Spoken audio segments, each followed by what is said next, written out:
Books make you hope. Books make you dream. Books make you laugh. Books make you scream. This is the Books That Make You show, discussing books with authors and experts, unraveling the inner pages of all the books that help make us who we are. Hosted by Desiree Duffy. Welcome, one and all, to the Books That Make You show.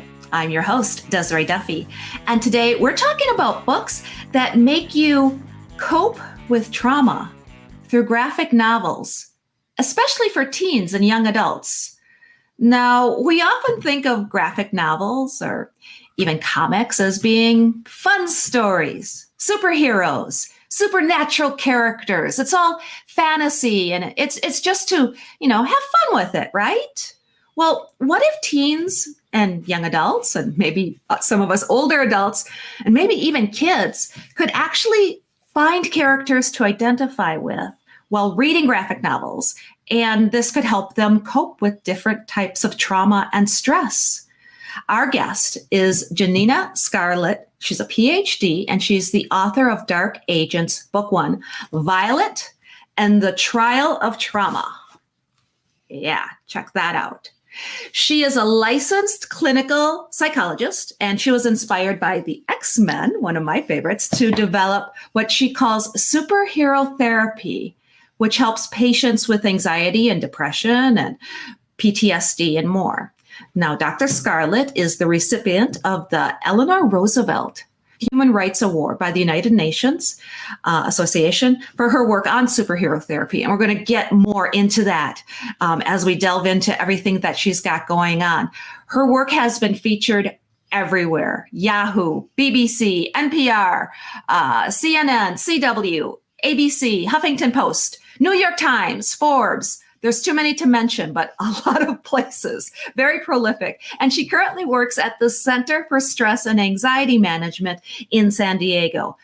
As well, she is a Ukrainian-born refugee. She survived Chernobyl radiation and persecution, and we'll talk about that a little bit as well. She immigrated to the United States at the age of 12, and she's here with us today. Hello, Dr. Scarlet. Thank you for joining us today. Hi, thank you so much for having me. It's an honor. I am so thrilled to have you here. Now, you're good friends, and you've worked with Jenna Bush, yes, who we had on the show not too long ago. And she's like, you have to talk to Dr. Scarlet. And I was like, okay. And now we are. So thank you for joining us. Thank you. Thank you so much for having me. Let's start by talking about superhero therapy. This is something you've developed, and it was inspired by your love of X-Men and it makes so much sense because that world, you have all of these young people, kids that are dealing with their superpowers in different ways. So tell us a little bit about how that developed. Sure. Well, for me, stories have been life-changing. I say that stories saved my life. As you mentioned, I'm a survivor of Chernobyl radiation and persecution. And growing up in Ukraine, I spent most of my childhood in and out of the hospital. And often I didn't know if I was going to make it to adulthood. To this day, some of the side effects that I have as a result of Chernobyl radiation poisoning include severe migraines, for example, whenever the weather changes. And sometimes I get seizures. And so when my family and I moved to the United States, I didn't feel like there was anyone I could relate to. Kids were bullying me. They would call me radioactive and contagious. And I just felt really, really alone. I thought there was something wrong with me for going through mental health disorders. I was going through depression and trauma. And of course, I didn't know that at the time. But when I saw X-Men, I felt like my whole life had changed over those 2 hours that I was watching this film. I felt like I was watching my own story. I couldn't put my own story into words back then, but I saw characters who were also persecuted against for being different. I saw characters, some of whom were also exposed to radiation. And I saw characters who had a relationship with the weather, like Storm. And seeing her on the screen really inspired me. For the first time in my life when watching that movie, it made me realize that our origin stories are just that. They're our origin stories. They don't define us. They're the jumping off point. The rest is up to us. And so it was then that I realized that stories could be meaningful in helping us to better understand our own experiences. And so later I went on to pursue my degree in psychology. And that's what I specialize in now, is using popular culture to help people use stories to explain their own trauma story, to understand what has happened to them, to learn the vocabulary about what they've been through, and to find a sense of hope and a path for healing. There is so much there for us to unpack, so to speak. First of all, from the parent's point of view, and sometimes parents, older people, can be very dismissive of these stories. And so what would you like to say to parents who might be skeptical or think that their child's fascination with comic books or graphic novels is frivolous? I think that whether it's graphic novels, TV shows, anime, or video games, I think as parents, and I'm a parent as well, it's important to understand the child's fascination with these different elements of popular culture. Very often there is an element that the child is drawn to. There might be a character that reminds them of their own story or their own experience, or there might be a character that's giving them a sense of hope and purpose. And so inquiring about this person's interests, instead of shaming them, instead of urging them to disconnect, can allow us to better understand this individual and can allow us to better understand what they're going through. Now let's really get into, I love this. I fell in love with this the second I heard about it, and then you sent me a copy. Thank you so much. Thank you. Because now you've taken this and you've developed an entire storyline. So tell us a little bit about Violet and how this all works together. Sure. So Violet is a witch with PTSD. When she was a young child, both of her parents were killed for being witches or being related to witches. And Violet vows to avenge them. She joins the Hades's underworld intelligence agency to become a dark agent, someone that protects the living from any kind of supernatural attacks. Only as she's a student in the underworld intelligence agency, she has to learn to face not only supernatural monsters, but the monsters of her own path. I love it. And I'm sorry, I'm flipping through here and kind of showing some of the art. The illustrations are fantabulous too. They're beautiful. I love this one. It's like that diner, the picture of the diner with the celebrities sitting in it. Kind of reminds me of that. I don't know if that's intentional or not. And your illustrator was Vince Alvendia. Yeah, Vince Alvendia. He's absolutely phenomenal.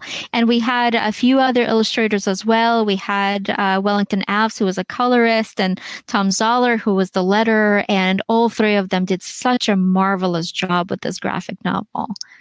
It is. It's absolutely beautiful. And so with Violet, and she has friends as well, too. This is going to be a whole series. Yes. So in Violet's situation, she's tackling trauma, and everybody else has something different, a little bit different that they're tackling, right? Correct. So Violet's class has a total of 8 trainees. She's one of the 8.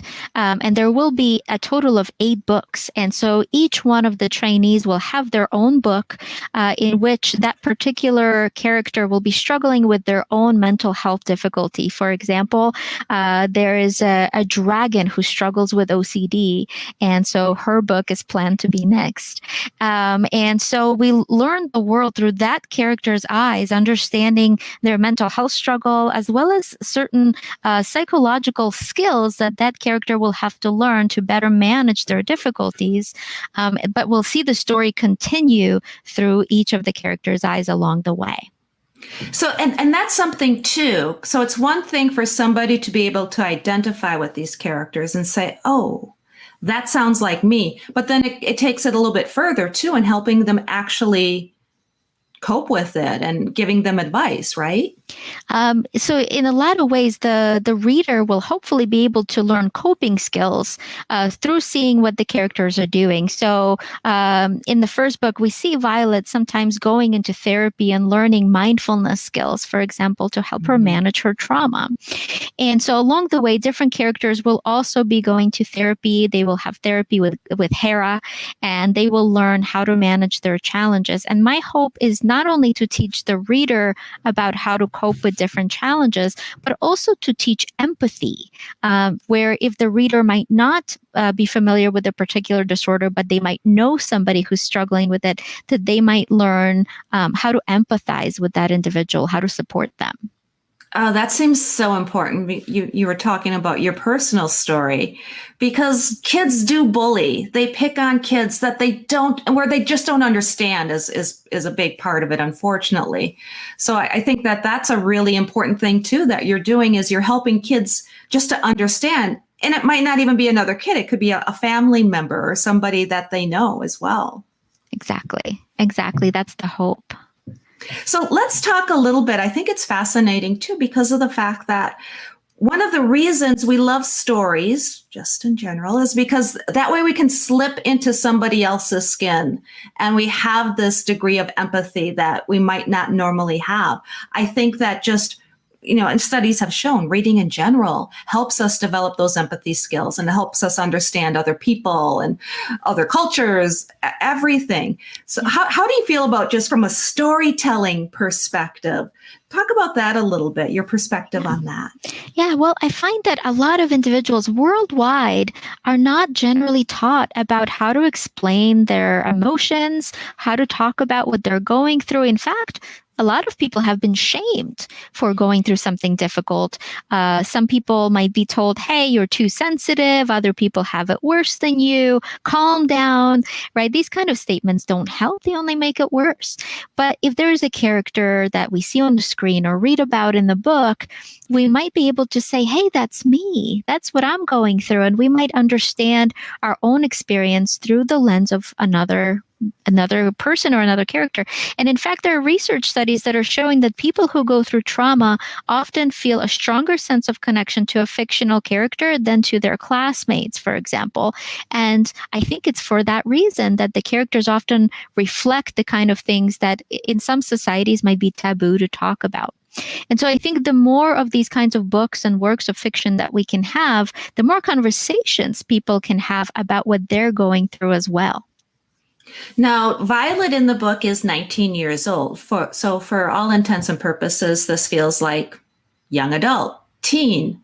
But have younger children responded to the book as well? Yes, I was actually surprised. I've been receiving letters from multiple parents of elementary school students, some of them 7, 8 years old, reporting that their kiddo was really struggling with either trauma or depression and really benefited from the book.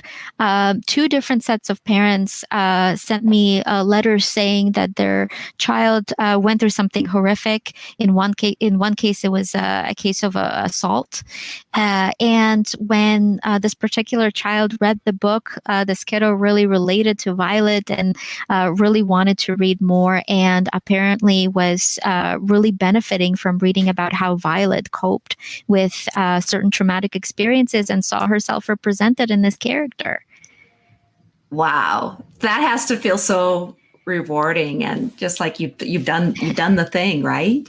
Well, when I'm writing, a lot of times, like what I keep telling myself is that if this helps one person, I will have done my job.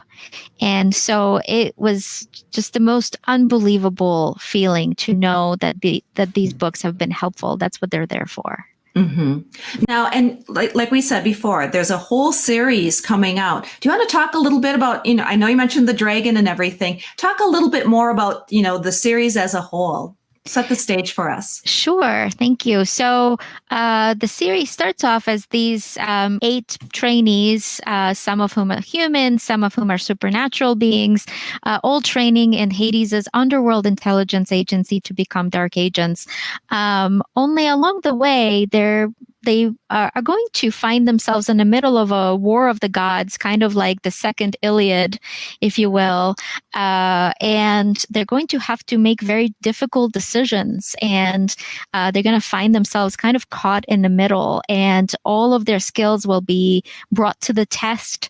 All of their monsters will kind of come to fruition. All the things that they were terrified of, they will have to face, and they're going to really have to rely on each other and everything they've learned to try to make it through.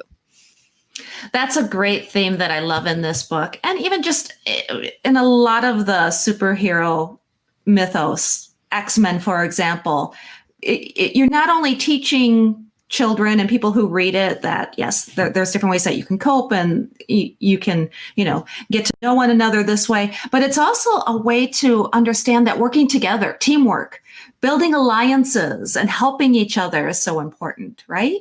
Absolutely. Absolutely. I mean, right now we're facing the biggest monster in the world. We're facing this global pandemic, and each of the 7 billion of us has a role to play. And we can only defeat this if we all band together and we all support one another. And that's really one of the themes of this book, is that however big the monster is, if we're all together, then we're stronger.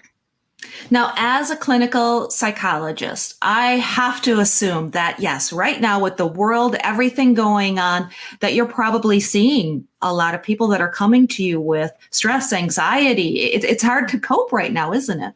Absolutely. We're seeing this global spike in PTSD and anxiety rates. And I think that it's going to continue getting worse for a while, which is one of the reasons why I'm writing these books. I'm hoping that for people reading them, people that, for example, can't afford therapy, that some of these books can function as, in a way, a self-help book, but with like a fantasy kind of lens to it. Mm-hmm, mm-hmm. Well, I have to imagine too, and we were chatting a little bit about this the other day, that all ages right now, it's a little bit different for me and a little bit different for you. We're older, but I can't imagine having little ones right now, or being a little one, being a teenager and not being able to have gone to your own graduation, being, just a little to all the way to being a little toddler. And you're at the age where you should be socializing, and now you're being told by your own parents not to socialize. What kind of ramifications might that have down the road? Yeah, well, and I think for a lot of kids, it might create loneliness. It might create difficulties connecting with other people, receiving adequate form of social support. I of course didn't know about the pandemic when I was writing this, but I didn't realize until after the book was published that Violet went through this too. For years, she was confined in her own home, unable to leave because going outside was unsafe. And what we're seeing is that people that go through that might have a difficult time trusting other people and forming these kind of support groups that are vital for our survival. So I'm hoping that for everyone that is able, even if we're not able to see each other in person, we have some remnants of support systems, even if it's virtual. Yeah, exactly. Now, I know that you are seeing patients. Are you doing a lot of virtual meetings with patients? How is that working out? Yeah. Yes. So the choices are to see people in person, risk COVID, and wear masks where we can't see each other's facial expressions, or to see each other virtually, safely, and be able to still see each other's facial expressions. And what I'm finding is that therapy tends to be stronger when we can see the person's full face and we can really read each other's facial expressions and empathize with one another. And so our clinic opted for doing exclusively virtual therapy to support our clients from the safety of their own homes. That makes a lot of sense. It makes me wonder too, because yes, nowadays we're not using Zoom, we're using something similar right now, but we can see each other and we can talk, and it makes it feel like a conversation. I can see you smile, and you could probably see me doing this because I talk with my hands. It makes me wonder too a little bit with social media becoming this platform that our kids are on, and heck, we're all on it, all the way up to our grandparents are on it. It's so much easier, it seems, to be hateful and hurtful and divisive when you're not looking at somebody, when they're just an icon, when it's just text on Twitter or Facebook or whatever. It is true that I think a sense of anonymity and the lack of face-to-face contact can increase more bullying behaviors, but I also think social media is responsible for increasing compassion rates because it's allowed people to share their own stories. And because of that, it's allowed for more action.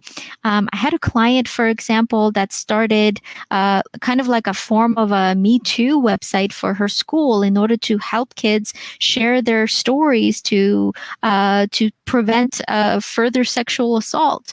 As we know, unfortunately, a lot of teens go through this, but now because of this platform, kids are able to report this safely and be able to receive support and protection. And so I think that social media can be whatever we use it for. It can, just like magic, right? We can use it for good and evil. And I think that social media can be used certainly for hurtful things, but I've also seen it do a lot of good. And I think it's important to keep that in mind too. I like that. Social media is like magic. It can be used for good or for evil.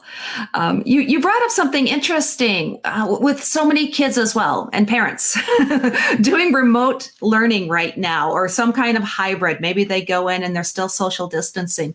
Are you finding that teachers, instructors, students are gravitating a little bit more towards not only your book, but books like this in order to help learn and cope and deal with everything as well from an educational point of view?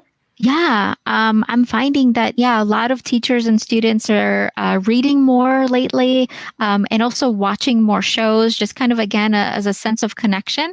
And I'm seeing a lot of teachers integrate, whether it's graphic novels or TV shows or, more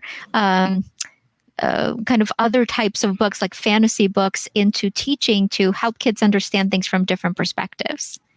Do you have any books or stories? I mean, obviously your own is one of them, but any recommendations that you might want to make to parents and teachers? And, maybe think about some of the different age levels too. I know you've had some rather young children read yours, but what if they are 5, 6 years old? Any recommendations that you have? Yeah. Oh, gosh. Great question. I mean, I'm a big fan of graphic novels in general. So I think reading the X-Men is something that can be, any of the X-Men graphic novels would be great for people. Reading, Batman or Wonder Woman comics for kids of all ages. Although I don't agree with the author's view, I do think Harry Potter series are amazing for people 10 and up. There have been a number of research studies showing that Harry Potter books can promote empathy and actually make people more compassionate towards stigmatized groups like LGBT population, immigrants, homeless people. And so I think any kind of either fantasy or science fiction would be really helpful. Yeah, that's an excellent point. Yeah, J.K. Rowling sometimes steps in it a little bit, doesn't she? I agree. I agree. And again, I do not support J.K. Rowling's view on trans rights. I'm a strong supporter of trans rights, but I think the series are well done. Yeah. Sometimes it's important to keep in mind that sometimes the book or the art or the thing in and of itself can have its own merit despite the creator or because of the creator. And sometimes it's a good idea to kind of keep those things separate. Yeah. Stay out of the controversy, stay out of the fray, so to speak. Tell us a little bit about, I know we've touched on it in some cases. You brought up Storm and Wonder Woman, women especially, and that's something that Jenna and I were talking about a little bit too, because as women, as girls, sometimes we're told that we shouldn't like superheroes, that this isn't for us, this is a boy thing rather than a girl thing. I want to talk about women, girls, and superheroes a little bit. Absolutely. Well, as a kid, a lot of the stories I read mostly had men characters, right? Like Three Musketeers was one of my favorite books of all time, but it's mostly male characters. The few female characters their job was either just to be a love interest or to be an assassin, but they mostly didn't really have friends and didn't really go on adventures. And so now seeing stories like Wonder Woman, the graphic novels are incredible. Of course, the movie was wonderful. Reading Storm comics and just seeing more and more books with female protagonists is so inspiring. I'm a big fan of Cassandra Clare's Shadowhunter series, which has a lot of very strong female characters.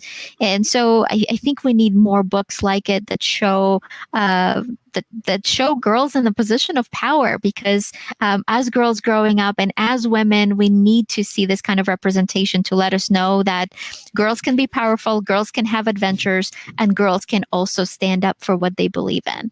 Heck yeah, they can. I'm like you too. I had Wonder Woman growing up.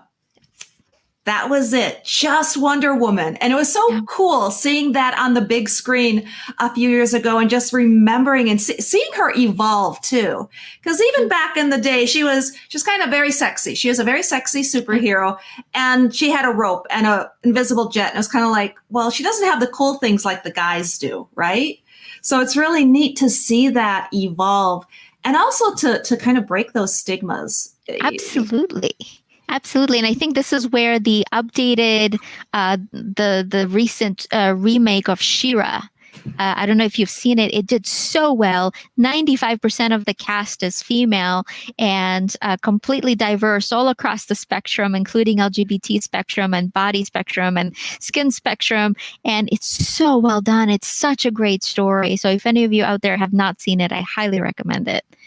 Oh, excellent. Yeah. Yeah. I mean, that's the thing. You would hear people say, well, the audience isn't going to respond to that. We're not creating these superhero movies. We're not being inclusive because that is exclusive to their main target audience. And it's just great to see so many movies and shows, She-Ra, Wonder Woman, just kind of break that stigma. Black Panther as well. The list goes on and on. So it's neat because I feel like right now there's a bit of a revolution happening in this world, right? Exactly. Much needed and about time. Exactly.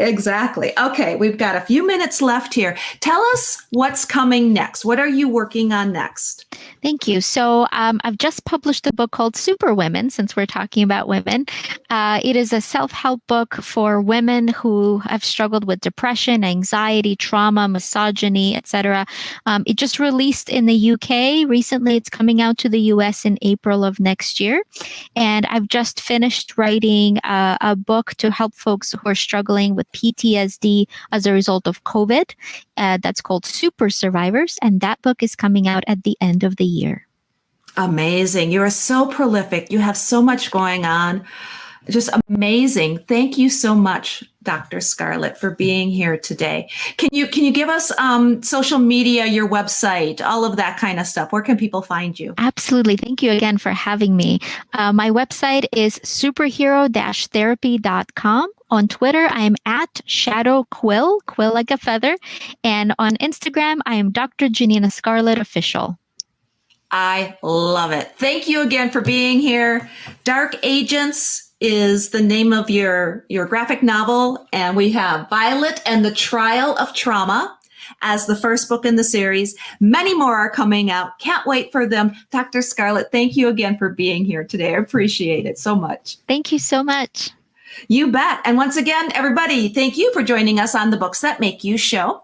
And you can find us on our website. It's booksthatmakeyou.com. We are also on YouTube.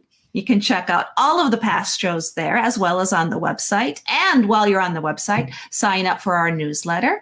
Once a month, we'll give you lots of news and information, contest, and all sorts of bookish fun on our newsletter. Plus, we are on Facebook and on Instagram as well.